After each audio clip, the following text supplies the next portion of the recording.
Bonjour Jean-Baptiste, merci pour cette invitation. Donc voilà, ici on est dans un PC24 Tout à fait. De Jetfly et donc l'idée c'est que tu expliques un petit peu le modèle, comment est-ce que ça fonctionne, quelle est la solution que vous proposez dans l'aviation d'affaires. Alors effectivement, Jetfly est une société luxembourgeoise qui est spécialisée dans l'aviation d'affaires et qui est spécialisée surtout dans le time sharing d'avions, donc dans la vente partagée d'avions. Alors comment est-ce que ça fonctionne? En fait, vous achetez une part d'avion. Donc la plus petite part d'un de nos avions est de 1/16e qui correspond à 6,25% de l'avion. Donc une fois que vous avez acheté cette part, elle vous donne accès à un nombre d'heures que vous pouvez faire par an. Et donc ce volume est à faire chaque année. Le programme dure 10 ans. Donc vous pouvez employer ces heures chaque année pendant une durée de temps de 10 ans. Le contrat dure 10 ans, 2 fois 5 ans, reconduction tacite. Et en fait, comment est-ce que ça se passe? Une fois que vous avez acquis cette part, il y a des frais de gestion qui vont couvrir tout bêtement les frais des pilotes, les entretiens, les réparations des avions. Donc vraiment, c'est un peu hassle-free, c'est vraiment une solution. Vous vous occupez de rien, si ce n'est que de voler. Et ces frais de gestion, vous les payez de manière mensuelle, que vous voliez ou vous ne voliez pas, mais en tout cas, on ne viendra jamais vous trouver avec un petit air embêté en vous disant écoutez, voilà, on a fait un petit accident avec l'avion, on a percuté un oiseau, ou l'avion connaît un problème technique et on ne viendra jamais vous trouver en vous demandant de mettre la main à la poche. Donc en fait, ces frais de gestion vont couvrir un peu tous ces aspects, en tout cas du deuxième volet des coûts. Et le troisième volet des coûts, c'est ce que vous allez payer par heure de vol occupé. En fait, Jetfly offre une solution vraiment clé en main. Une fois que vous connaissez vos destinations, vous savez vraiment ce que vous allez payer à la fin de l'année et sur vos factures. Ce qui est un peu différent au niveau du charter. On va vous facturer peut-être parfois des vols à vide. Et donc en fait ici, il n'y a pas de surprise. D'ailleurs, les vols à vide chez Jetfly sont même offerts. Ok. Alors, donc ici on a le Cirrus Jet, on a le PC 12 et le PC24, Pilatus les deux. Au niveau de la fraction et je dirais du prix d'entrée pour chaque catégorie d'avion, on est dans quelle gamme de prix?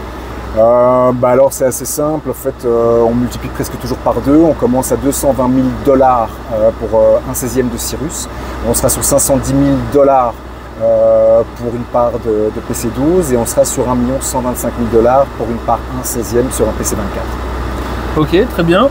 Et alors donc, tu me disais tout à l'heure que les Pilatus, les PC12, c'est vraiment votre best-seller. Ce sont des avions qui peuvent aller vraiment sur tout type de piste. Donc, disons que le gros avantage ici, c'est qu'on peut avoir donc des jets qui vont se poser sur des pistes typiquement à Courchevel, à Saint-Tropez ou d'autres destinations. Si tu devais un petit peu dire pour chaque catégorie d'avion, c'est quoi le profil exact de client, avantages, inconvénients?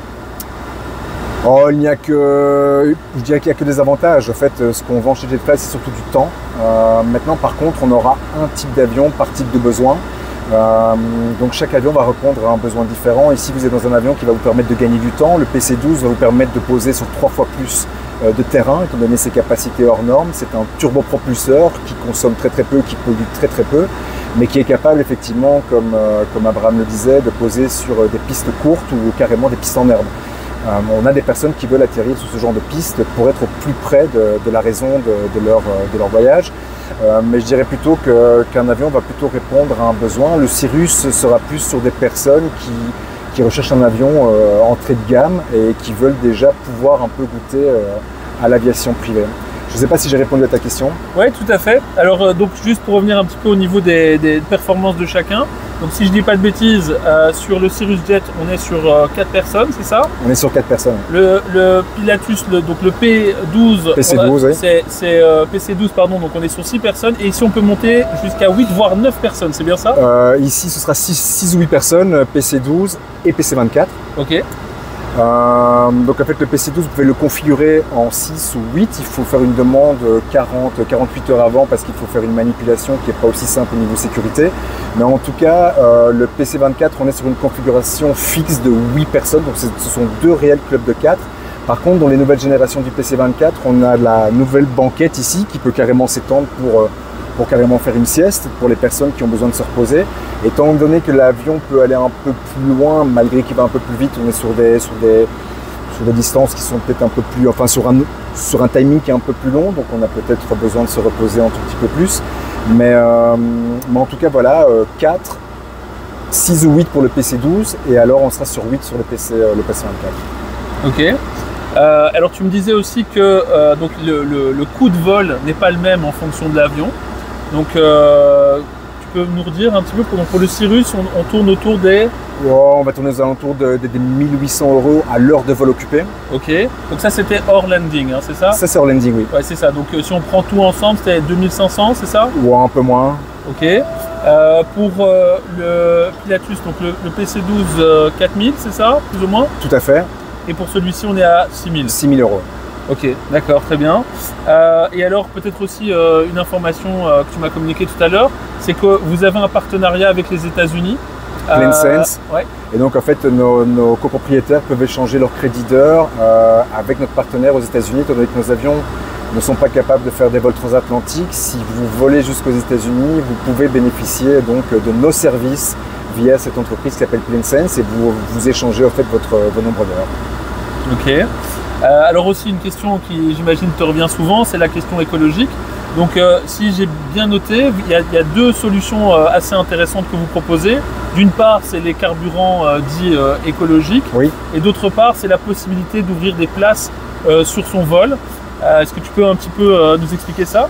On participe à la 4e révolution de l'aviation, qui est la décarbonisation de l'aviation. Donc c'est un moment très important pour beaucoup de gens, quel que soit le secteur. On tend tous à émettre moins d'émissions de CO2.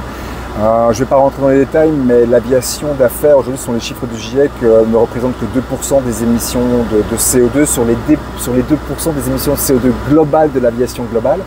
Donc en soi, on subit un peu une mauvaise presse, mais si on regarde les chiffres, voilà, je pense qu'en fait on jouit d'une très mauvaise image, peut-être à cause du fait de ce côté bling-bling de l'aviation. Maintenant, on fait beaucoup de choses à ce titre-là, dont effectivement le programme SAF qu'on a lancé. Donc le programme SAF, c'est le Sustainable Aviation Fuel, c'est un carburant vert qui est produit à partir de déchets organiques.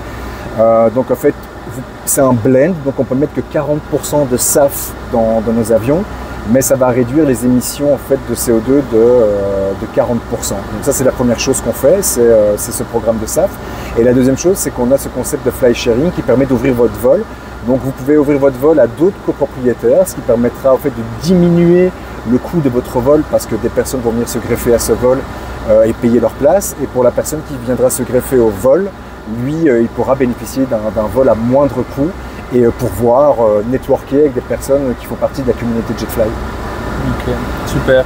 Et alors, dernier point, donc en fait finalement tu m'expliquais que la Belgique a connu une croissance assez significative ces dernières années.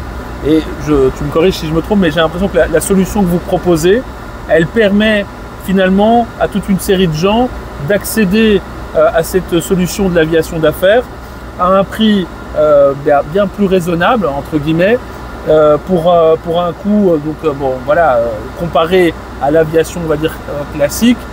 Finalement, pour quelqu'un qui a des affaires un peu partout en Europe, qui a besoin de se déplacer, bon, c'est vrai que c'est un peu plus cher, mais on reste dans quelque chose d'acceptable. Donc voilà, la Belgique a une belle croissance. À quoi c'est dû et quelles sont les perspectives pour le futur? Je crois tout simplement que la croissance est due à la place centrale qu'occupe Bruxelles en Europe. Il y a beaucoup de mouvements, énormément de mouvements ici en Europe. Effectivement, la croissance européenne au niveau de l'aviation privée, c'est 2% depuis 10 ans. C'est une croissance assez flat depuis 25 ans. Et en Belgique, on a connu une croissance en 2024 de 10,6%. Donc il y avait une forte demande, d'où la raison de ma présence ici. Mais effectivement, c'est une version plus démocratique au niveau de l'accessibilité de l'aviation privée. Et je résumerai un peu le business model de Jetfly au niveau du fractional ownership, en disant que c'est vraiment tous les avantages de la propriété, d'avoir son avion, sans les inconvénients en fait. Ok, écoute, merci Jean-Baptiste. Merci beaucoup. Et donc si vous voulez aller vers cette solution, n'hésitez pas à appeler Jean-Baptiste. Il sera un plaisir de vous expliquer tout ça encore plus en détail. Merci. Bon,